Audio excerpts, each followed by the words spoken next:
حبايب قلبي، المعرض ما كنت داري انه الدخول بفلوس، فالمتابعين اللي هم برا ما قدروا يدخلوا، انا اسف ما كنت ادري والله.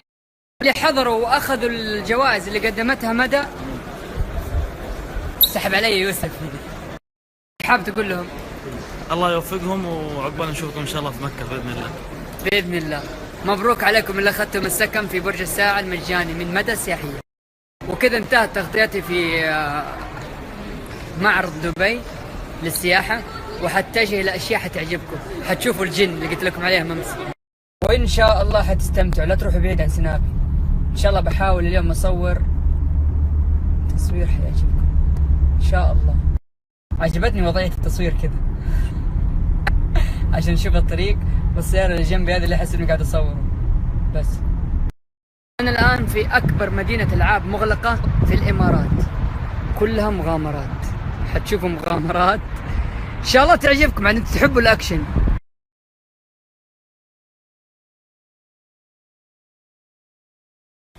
البارك بتاعتنا مقسومه 4 مناطق. احنا حاليا عند الاي ام جي بوليفارد. لما بندخل داخل البارك وبنروح على اليمين بنروح منطقه مارفل، امريكا وهالك وسبايدر مان. لما بعد ما بتخلص مارفل لما تتجه يسار بتروح على منطقه الديناصورات اسمها لوست فالي، الوادي المفقود. المسكون موجود في بوليفارد، الفندق المسكون هنا اي ام جي بوليفارد. مسكون مسكون. طب اسمح لي بس بعد لك معلومه، احنا البارك بتاعتنا هي اكبر بارك مغلقه في العالم، وموجودين في اسمنا في موسوعه جينيس. وانا قلت في الامارات بس انا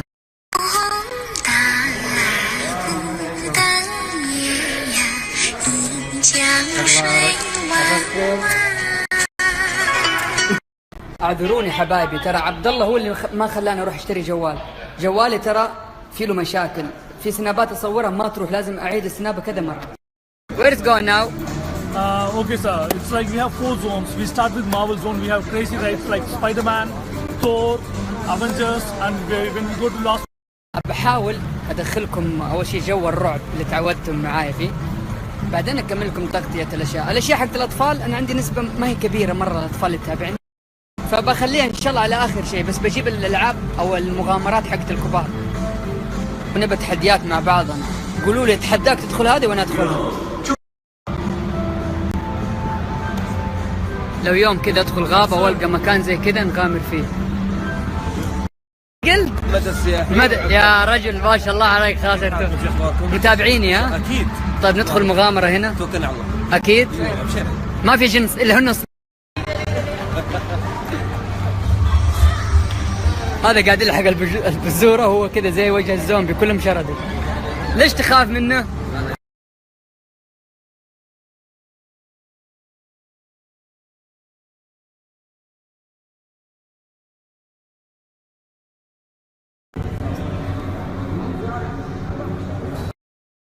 حياكم الله في قصر الرعب حقنا، حياكم الله.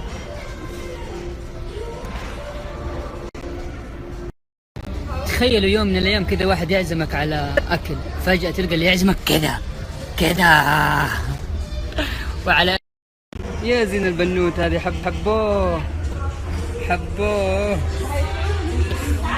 وشوف ايش ياكلوا.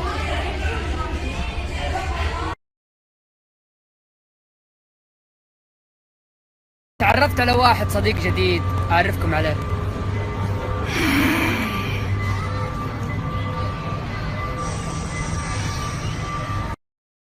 وحتبدأ لعبة ثانية يسمونها لعبة السفاري.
send a rescue chopper right away.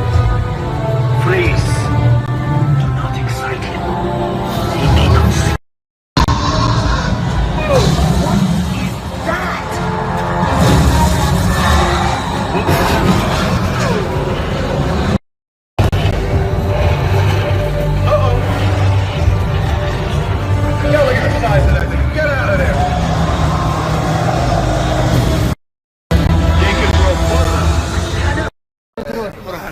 ما في حمام حتركب معانا الحين يا جبان. اروح اقول لك ما انت رايح يا يوسف. افا مدى سياحيه تسحب افا. والله جاي حنركب القطار السريع هذا اللي بيطلعنا فوق وحتبدا اللعبه الصعبه.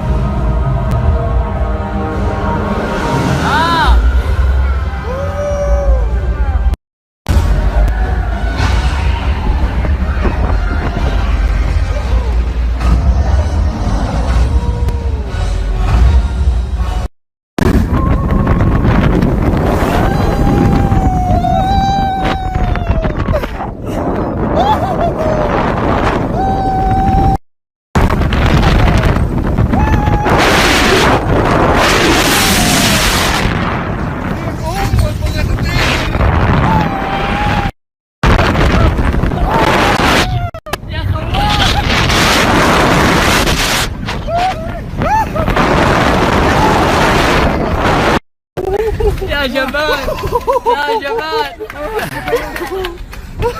جيد ها. وهذه كيف تطلع كذا على فوق بعدين تطيح طيحة جامدة فوق. الحين تطيح. يلا استلموا. هاي يوسف. هذا تحدي بين احنا الشباب كلنا نزحلق من فين؟ من القمة هذه من فوق لين تحت.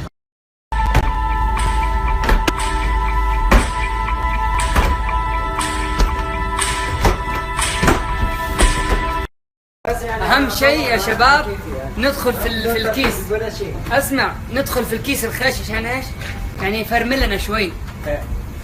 عارف هذا الكيس هذا؟ ايوه يفرمل لك شوي يعني عشان ايش؟ عشان ما تدعس كذا وتنفلت. لازم تلبسوه كله. الشباب كل واحد ياخذ له كيس خيش عشان هذا. ايوه هذا يهلك تهدي لك اللعبه شوي. خذ لك ها. ايوه يلا تعال. ها يا وين مودنا؟ اطلع يلا وراه. الله يستر. لا يلا يلا بسم الله. هاي تعال تعال. هلو ايش تقول انت؟ يقول هذه اقباله على الحديقه كامله. هذه اعلى قمه في الحديقه. يلا تعالوا ادخل جوة الكيس هذا. ايه تعال حط الكيس هنا. ادخل جوة الكيس والكيس هذا. ايوه الكيس هذا يفرمل شوي. دخل الرجل. اوكي عرفت ايش السالفه. ايوه دخل رجولك عشان تفرمل مظبوط. ايوه اسمع بعدين ضم يدك ها. يلا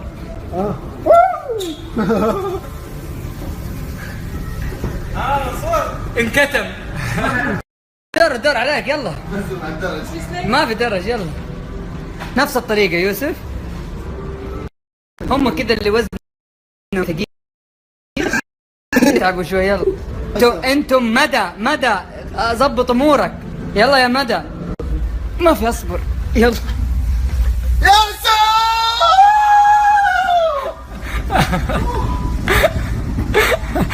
يلا حبيبي تفضل. لا انت ما يصير. انت مهل الديره. يلا حبيبي تفضل نفس الطريقه ها. ايوه قدم شويه. ركز اسمع.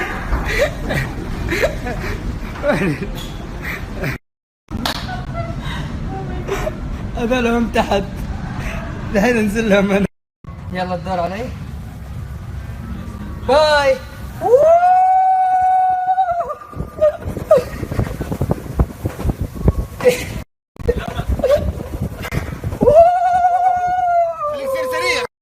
حندخل الحين لعبة 3D تعتبر، بس يقولوا من أفضل الألعاب ال 3D. من هنا عجبني الشكل. شاء الله تعجبنا. يلا انت اول واحد متحمس. وش شعورك؟ لا شعورك يعني شعرك كيف؟ شعوري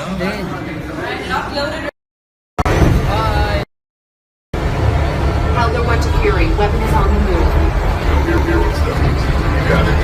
We got this. Been hacked. Ultron knows we have Fury's weapon. Time to move. It's Cap. Thanks, Cap. We're in the bad news. It's headed right for us. عاد انتم ما تشوفونا زي ما بنشوفها احنا 3D. Looks like we lost him. Just lay low. Oh, great. Now we're all over the internet. So much for staying out of sight.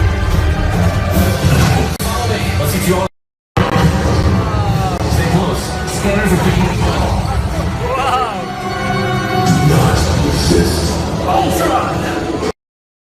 Howler 1, get Fury's cannon ready. We've got to take down Ultron together. Avengers, assemble. Stabilizers have recovered. Prepare to... We'll see you all next كيف القيادة معاكم؟ أعرف السوق.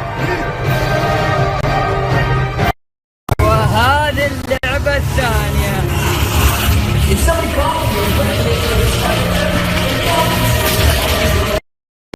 وننطلق.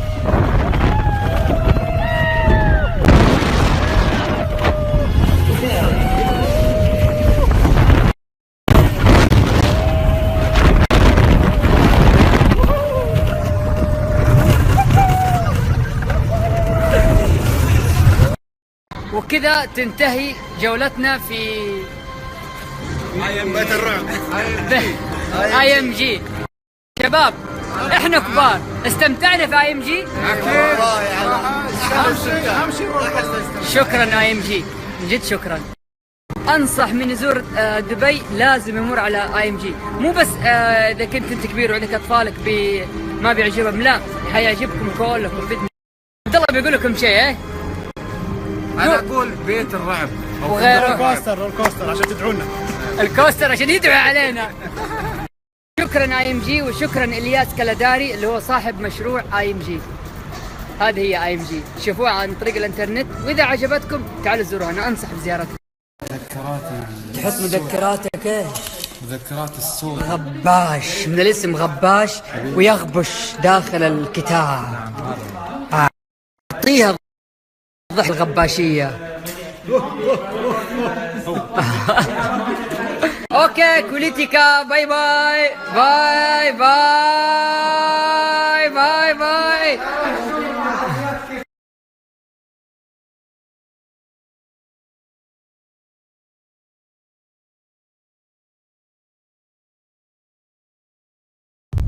تعرفوا قديش نحبكم صح؟ في مفاجأة لجميع متابعيني. اصبروا بس لين اوصل عند الموقع وحتشوفوا المفاجأة، صدقوني حتعجبكم.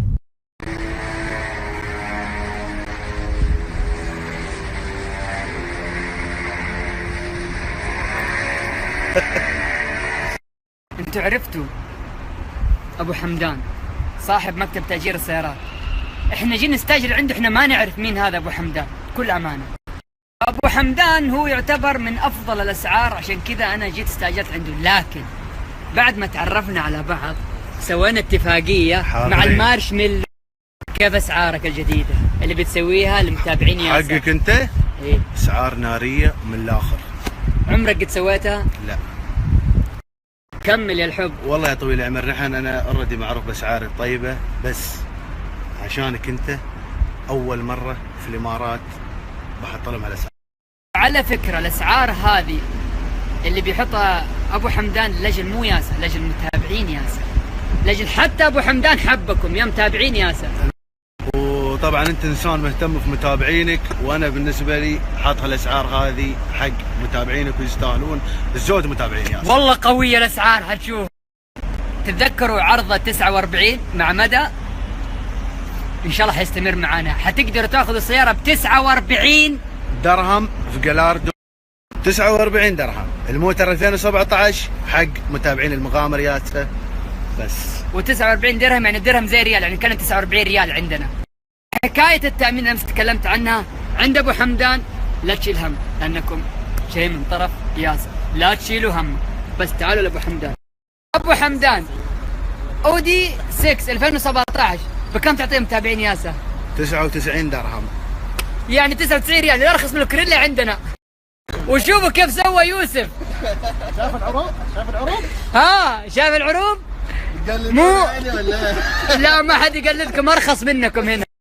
حمدان والله يعطيك الف عافيه، وان شاء الله متابعين ياسا متابعينك ولا شيء، تستاهلون الزود حبيبي، ومتابعيني حيجونك ان شاء الله. حاضر يا جماعه لا تحسبون ان عندي فلوس لما كل شويه اقعد اغير. الحين اخذت الروز رايز مره ثانيه من عند مين؟ من عند ابو حمدان. ترى الاسعار صدمه لو اقول لكم. وعنده خدمه توصيل، يعني انت توصل المطار وتقدر تاخذ سياره 2017 ب 49 ريال. سيارات طبعا 49 ريال هذه تعتبر السيارات اللي تعتبر برضه فاخره عندنا. تخيل الاودي A6، الاودي A6 99 ريال اليوم الواحد، تخيل. بس لا حد يقول لحد، هذه الاسعار خاصه بمتابعين ياسا بس. لكن حتى البنتلي والاشياء اللي اخذتها السبورت هذا اسعارها حلوه، ترى مره حلوه اسعارها. وحتى السيارات الفاخره سواء النمبرجيني او الفراري او البنتلي السبورت اللي كانت، ترى كلها 1000 وشويه، 1500 1700 حاجه زي كذا اسعارها جدا. وانا قد قلت لكم مو اي دعايه انا اسويها، لازم دعايه انتم تستفيدوا منها. وابو حمدان والله يستاهل كل خير، حبيت الرجل هذا، اصلا هو من مشاهير الامارات في تأجير السيارات.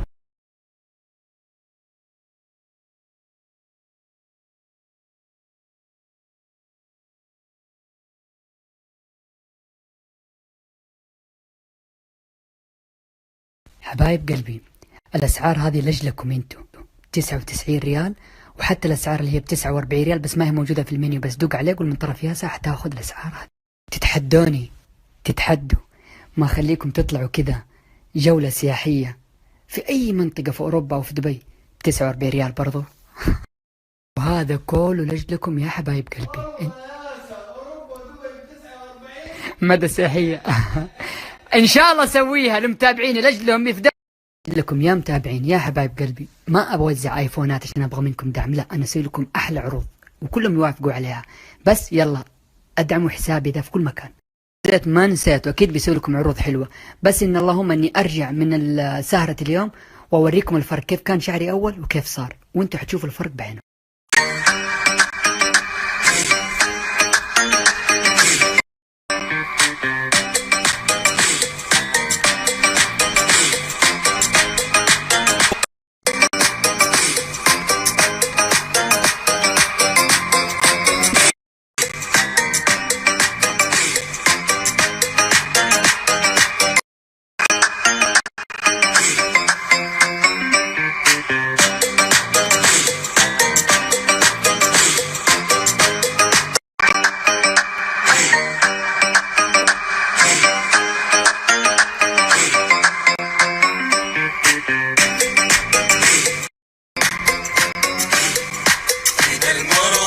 نحشم الاخوة عيال زايد فينا المروة، واللي طلبنا يبشر بعونه، الجو طيارات في البر قوة.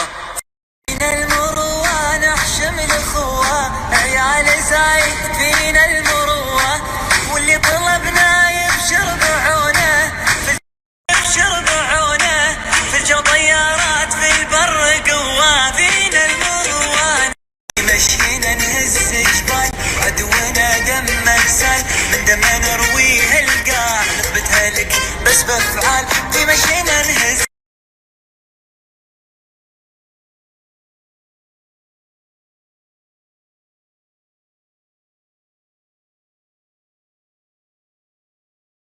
انا اليوم دام اني لابس كندوره ترى بتم ارمسكم اماراتي. يزن بسرعه احذف الصور اللي الفيديو اللي حطته لي. يزن بسرعه احذف، والله يفضح ابليس الشيطان. احذفه يا يزن. يزن ابى اذكرك بمقطع، ها لو ما شلت المقطع بسوي فيك زي المقطع اللي بعد هذا السنابه.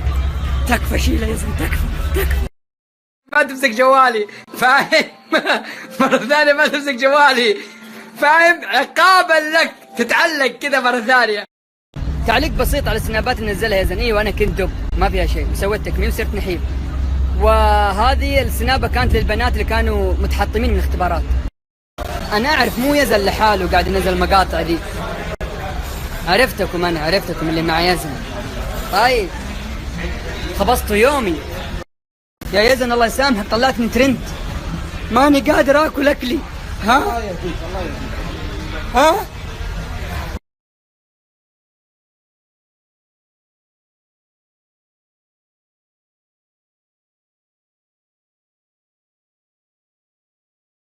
وصلت الفندق ولله الحمد وفكيت العمة وبعلن لكم عن الزيت اللي انا استخدمته.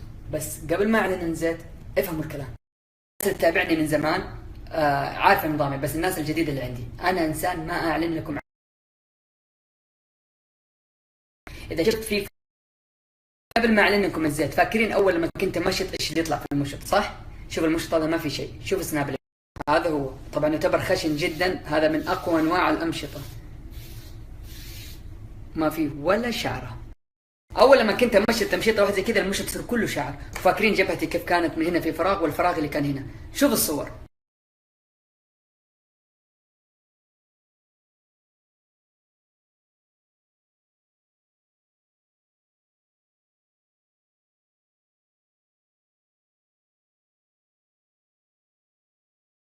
بعدها صرت استخدمه تقريبا حدود 28 يوم، ما بغيت اسوي لكم اعلان له لين ما اجرب. شوف الفرق الان، انتم شايفين الفرق واضح جدا.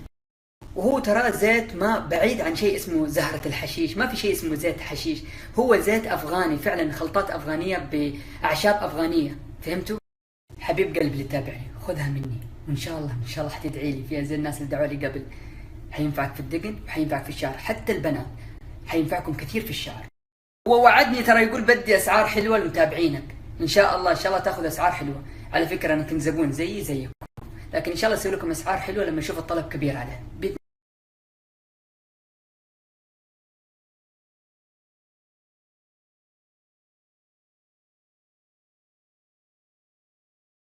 وان شاء الله يوصل لك اياه في اي دوله في العالم، بس خزن الرقم بالانجليزي مو بالعربي عشان يطلع لك الواتساب. والخرافه اللي يقول لك اذا وقفت الزيت يطيح شعرك، لا يا حبيبي ما يطيح، اشتري وحتدعي. حسابه الانستغرام مليان مشاهير كباريه سووا له اعلان. ادخل في حساب الانستغرام خذ جوله وحتشوف ان المنتج هذا ان شاء الله حيفيدك باذن الله. اللي بيسال يقول ليه ما سويت تغطيه في الالعاب المائيه؟ المفترض اروح وانا احب الملاهي المائيه، لكن الاصابه اللي جاتني ممنوع اني اسبح. هذه اللي كانت من النمر فاكرينها؟ يا حبي لكم وخوفكم علي.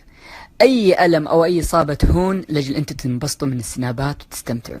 ما عليكم من الاصابه، خلونا ننبسط بكره ان شاء الله. ويسعد لي مساء الجميع. اخيرا غلقت من السفاره، من وزاره الخارجيه، من كل الجهات الحكوميه. في ميزه جدا رائعه في الكندوره اللي انا لابسها، ان شاء الله قلت اسمها صح، بارده، يعني تروح في الشمس تمشي كده تحس فيه بروده، في هواء يدخل مع الفتحات هذه. الثياب عندنا فيها الرقاب اللي هنا او القلابي وغير الكبك، يعني فهنا في فتحات كثيره هنا وهنا. تجربه بسيطه، بحرك من الفندق الان رايحين نتسوق، بس شوفوا كم ابتسامه جميله وساحره اقابلها برا. شوفوا كم، والله اعشق اي ابتسامه. لو كذا يا عمي لو وجهك معبوس بس مبتسم كذا حلوه.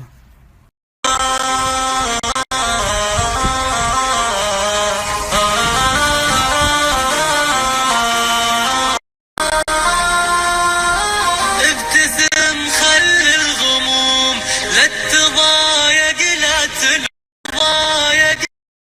تلوم لا بالهموم، لا تفكر بالهموم، فكر بالهموم، اترك العذال دوم ولا تبالي، فكر بالهموم، اترك.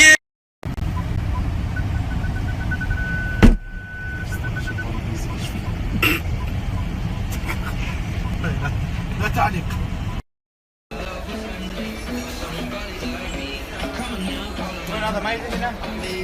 فاكرينها؟ هذه الأجهزة أجيب لكم ولا لا؟ هذه أنت قاعد تلعبها دحين ها؟ أنا لا مو هذه، أوريك أنا اللي غير نفسيتي. هذا كله كده. كيف متابعيني الكثير منكم طلب مني هذا الشيء اللي بجيبه. انا حاول معاها تراعيني بس ما هي راضيه. ابى درزنين ولا 3 ولا 4 بس خليت. وانا قد قلت لكم ايام كنت في تايلاند كنت اخذه ما يقارب 2 بريال. هنا الحبه بكم؟ فهم ريال فهمتيه؟ ها؟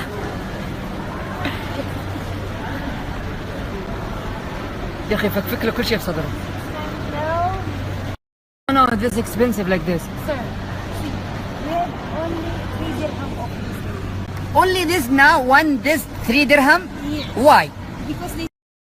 Before me buy this Thailand Pattaya 1 dirham like this. يقول لك 30 هنا سعر. هنا ب30 بس اقول لك في تايلاند والله شريته بريال هذا الواحد. Thailand cheap. Here expensive? Yes, of course. Why? Because they selling... I need discount. So we cannot give discount. It's already discount. Last price, sir. هذا ما نقدر له. ابوي يجيب لي عرب. هذا ما نقدر له. الوحيدة اللي شافت مشاهداتي في السناب شات.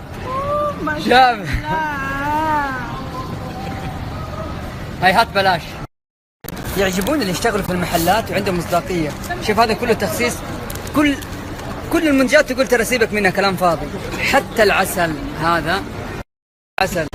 هذا والله ما ادري. طيب تذوق العسل؟ والله ما اذوقه لكن عنده كمان ريس عنده اشياء ثانيه. هذا مال وين؟ والله ما قصوا عليه. يبيعونه بس نشوف تجار. والله حللت العسل اللي في السعودية تذكروه ذاك. بس اوصل السعودية واعلن لكم عليه كذا طلع العسل. بعدين في له كان مشكلة واحد انه ما يعني من الخلية يطلع ما ينقونه لكن كذا العسل. تتذكروا النظارات اللي بعتها اول تقريبا نفسها هذه نفس الكواليتي تقريبا. تخيلوا ب 200 وبدون ريموت. والمتجر حقنا هو حق لمبة مكسورة كنا نبيعها ب 150 توصل لحد بيتك. نبقى زي كذا. انا معودكم اسعار. ما في سمايل اضحك. يلا يا عبد الله كرهت المحل هذا أنا.